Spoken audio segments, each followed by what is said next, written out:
Good morning, Elk Grove Village. I'm Faith Harris, and we're following many breaking news stories this morning. A devastating event that occurred in San Francisco almost 115 years ago. It ranks as one of the most deadliest earthquakes that ever hit the United States. We are here, live, discussing those events. Students are looking forward to the school's first party of the decade. On February 1st, Winter Formal will have music provided by Elk Grove's infamous DJ Dino. Don't miss out! And finally, Mr. Hines compliments Mr. Janu. We caught this wonderful moment on camera and we'll be showing it soon. Elk Grove News starts now.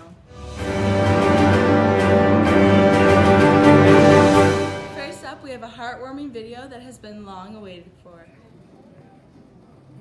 I like having you in my life. I couldn't imagine it without you. We caught up with Mr. Janu as he describes the moment he received a compliment.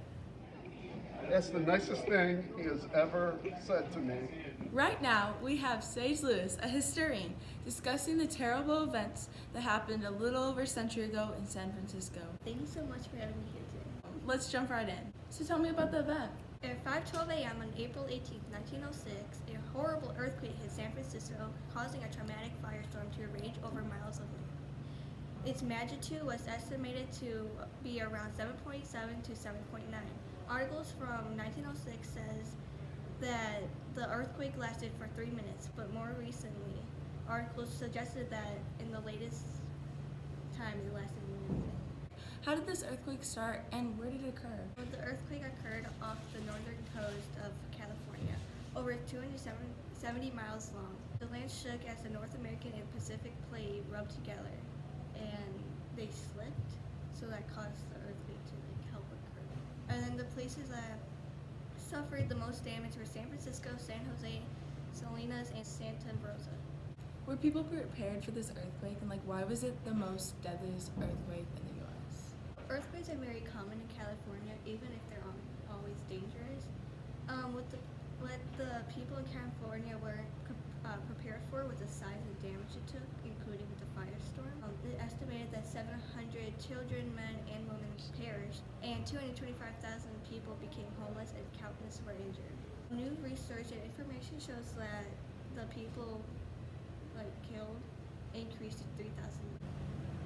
So 3,000 or more people died, but back then they said only 700 people. A lot of research has changed. What a catastrophic event. How much of San Francisco was destroyed, and how much did it cost to repair?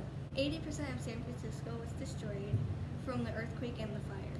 Back in 1906, it cost the state of California close to $500 million in repairs. If this happened in 2020, it would cost over $15 million. How terrible. To make things worse, what caused the fire, and why did it grow so large to destroy so many cities and kill so many people? The firestorm was caused by a regular fire hazard and multiple gas leaks that occurred. So when the earthquake happened, it bursted all the pipes and just caused a huge firestorm. And firefighters did not have enough water to stop sooner because the city water was torn down. On the day after the earthquake, the Army was given permission to dynamite buildings in order to save more important buildings. Did the fire ever stop because of water, or how did it stop? It gave out when there's a fire, and when it reaches the bottom, there's nothing else to burn. Looking at it all, what can you tell me was the significance of this event? So although the earthquake left San Francisco and many other places with severe damage, it gave planners a fresh start to build a new city. And that is nationalism, because they wanted to make more room for people to move in and to welcome more people to tour around. They got so fast back on their feet, even though it cost them so much money. How has it helped with science, and how has it helped contribute to them learning more about earthquakes? It helps scientists with understanding the plate tectonics and how the fault was overdue. It's been so long since a major earthquake happened in the United States or San Francisco in general that it could cause a major earthquake again. Aren't they overdue a lot? Because it's been more than It's more than a century.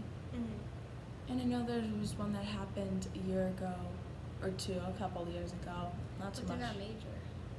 So they're really overdue for one. The seismic wave theory explains how energy is released from the movement of an earthquake, also known as elastic rebound propaganda. When faults build up tension from energy, plates move to release it. The energy release comes off in seismic waves.